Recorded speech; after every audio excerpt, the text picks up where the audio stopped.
Hello दोस्तों, स्वागत है आपका दी दीपक शो में। दोस्तों, हम में से ज़्यादातर लोग अपने जीवन का एक बहुत बड़ा हिस्सा अपने वैवाहिक जीवन के रूप में व्यतीत करते हैं और हम जानते हैं कि सभी के जीवन में वैवाहिक समस्याएं आती हैं जो कभी कभी एक गंभीर रूप ले लेती हैं। मैं आज आपको बताऊंगा कि कैसे हम इन समस्याओं से निजात पा सकते हैं और कैसे हम एक सुखी और संपन्न वैवाहिक जीवन व्यतीत कर सकते हैं।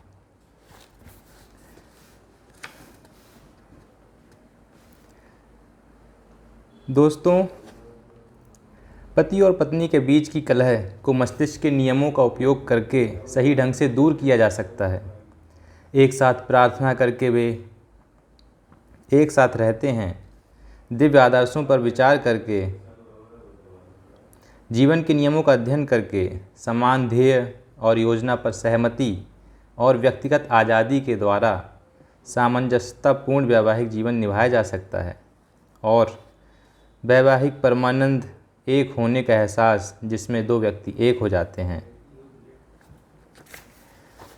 विवाह का वास्तविक अर्थ क्या अर्थ होता है? विवाह का जब एक व्यक्ति एक स्त्री से विवाह इसलिए करता है कि उसको धन मिलेगा, उसकी सामाजिक स्थिति अच्छी होगी, लोग तारीफ़ करेंगे, या अपना अहम बढ़ाने के लिए करता है, तो यह सच्चा विवाह नहीं है, क्योंकि यह स्थिति सत्यनिष्ठा, ईमानदारी और सच्चे प्रेम की कमी की ओर इशारा करती है। इस तरह का विवाह एक पाखंड, एक ढकोसला है। जब एक स्त्री कहती है मैं काम करते करते थक गई हूँ और मैं विवाह करना चाहती हूँ क्योंकि मैं सुरक्षा चाहती हूँ, तो उसका आधार झूठा है। विवाह का वास्तविक अर्थ होता है उसका आध्यात्मिक आधार होना, जिसमें ईमानदारी, सच्चाई, दयालुता और सत्यनिष्ठा हो। हर साथी को एक दूसरे के प्रति पूर्ण रूप से ईमानदार और निष्ठावान होना चाहिए। यही विवाह का असली अर्थ है। अगली सब हेडिंग है, एक आदर्श पति को कैसे आकर्षित करें। अगर आप एक अपने लिए आदर्श पति को आकर्षित करना चाहती हैं तो रात में सोने से पहले आप अपने बिस्तर पर या आराम कुर्सी पर बैठ जाएं, अपनी आंखें बंद करें, अपने शरीर को ढीला छोड़ दें, निश्चिंत हो जाएं, शांत चित्त और बिना किसी विचार के सब कुछ ग्रहण करने के लिए तैयार हो जाएं। अपने अवचेतन मन से बात करें, उससे कहें मैं एक व्यक्ति को अपने अनुभव में आकर्षित करना चाहती हूँ जो ईमानदार, सत्यनिष्ठ, विश्वासपात्र, शांत स्वभाव का, खुश और संपन्न हो। वे सब गुण जिन्हें मैं पसंद करती हूँ उन्हें मैं अपने अवचेतन मस्तिष्क में बैठा रही हूँ। अब जब मैं इन गुणों के बारे में सोचती हूँ तो वे मेरा हिस्सा बन जाते हैं और अवचेतन रूप में गहरे बैठ जाते हैं। मुझे पता है आकर्षण का नियम और मैं अपनी ओर अपने अवचेतन विश्वास के अनुसार एक व्यक्ति को अपनी ओर आकर्षित करती हूँ। मैं उसको आकर्षित करती हूँ जिसके बारे में मेरा विश्वास है कि यह मेरे अवचेतन मस्तिष्क में वाकई है। मुझे पता है मैं उसकी शांति और खुशी में योगदान दे सकती हूँ। वह मेरे आदर्शों को प्यार करता है और मैं उसके आदर्शों को प्यार करती हूँ। वह मुझ पर हावी नहीं होता और ना ही मैं उस पर हावी होती हूँ। यहाँ एक पारस्परिक प्रेम और आज़ादी और सम्मान है। यही तो ज़रूरी है। अब अगली सब हेडिंग है, कैसे आदर्श पत्नी को आकर्षित करें। निम्नलिखित संकल्प लें आप। मैं अब एक सही स्त्री को आकर्षित कर रहा हूँ जिसके साथ मेरा पूरा तालमेल है। यह एक आध्यात्मिक मिलन है क्योंकि यह दिव्य प्रेम की कार्यशैली है। एक ऐसे व्यक्ति के साथ जिसके साथ मैं पूरी तरह घुल मिल सकता हूँ। मुझे पता है कि मैं इस स्त्री को प्रेम, शांति, प्रसन्नता और उल्लास से भरी ज़िंदगी दे सकता हूँ। मुझे इस बात का एहसास है कि मैं इस स्त्री के जीवन को संपूर्ण और अद्भुत बना सकता हूँ।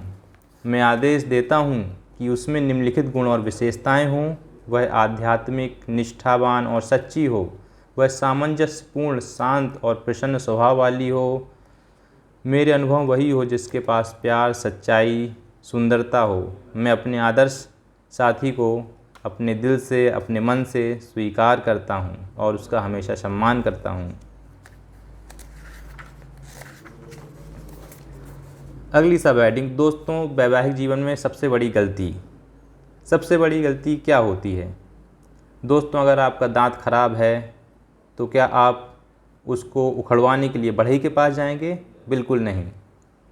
अपने वैवाहिक जीवन की समस्याओं अथवा कठिनाइयों के बारे में आप अपने पड़ोसियों, रिश्तेदारों के साथ विचार विमर्श करना या उनसे बुराई करना ये बिल्कुल ना करें, क्योंकि वैसा ही है कि आप बढ़ई के पास दांत उखड़वाने चले गए। बल्कि अपनी समस्याओं को किसी प्रशिक्षित सलाहकार के साथ बांटिए और उससे राय जानिए।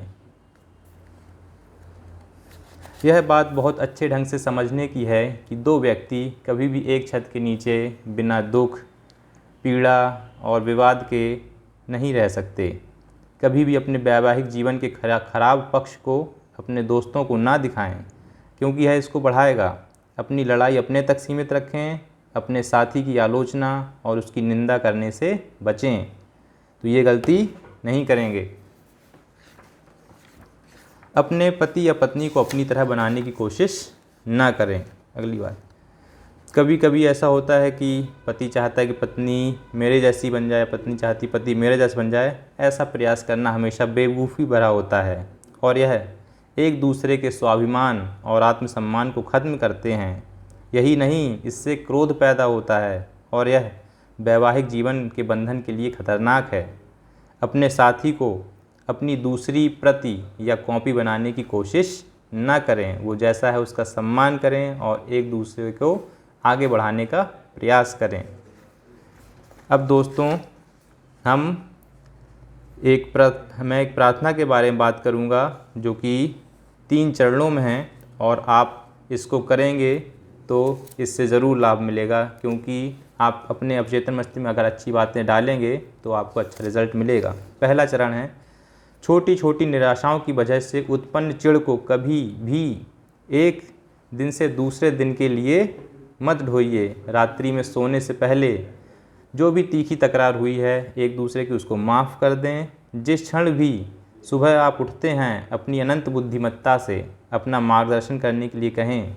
अपने जीवन साथी, परिवार के सभी सदस्यों और पूरे विश्व को शांति, सामंजस्यता और प्यार की सोच भेजें। दूसरा चरण, नाश्ते के समय प्रार्थना करें, उत्कृष्ट भोजन के लिए, प्रचुरता के लिए और अपने ऊपर किए गए आशीर्वाद के लिए धन्यवाद दें। सुनिश्चित करें कि खाने की मेज़ पर बातचीत में परेशानियां, चिंताएं और विवाद ना हो। यही बात रात्रि के खाने में भी होनी चाहिए। अपने पति अथवा पत्नी को निम्नलिखित प्रकार से कहें, मैं आपके कार्यों की सराहना करता हूं या करती हूं। मैं आपके लिए पूरे दिन प्यार और अच्छी कामना करता हूं या करती हूं। तीसरा चरण, पति और पत्नी को हर रात प्रार्थना के बाद एक एक करके करनी चाहिए। अपने वैवाहिक साथी को साधारण तौर पर नहीं लेना चाहिए। अपनी सराहना और प्यार दिखाइए। बुराई करने, नीचा दिखाने और वाद विवाद में पड़ने से अच्छा होगा कि आप सराहना और सद्भावना दिखाएं। एक शांतिपूर्ण घर और खुशहाल वैवाहिक जीवन बनाने के लिए आपस में एक दूसरे के प्रति प्यार, सुंदरता, सौहार्द, ईश्वर पर विश्वास और सभी अच्छी चीज़ों को अपना आधार बनाएं। जब आप यह अभ्यास करेंगे तब आपका वैवाहिक जीवन आने वाले वर्षों में और अधिक आशीर्वाद से भरा होगा, सुखी, संपन्न और आनंद से भरा होगा और यही परमानंद होगा। थैंक यू दोस्तों।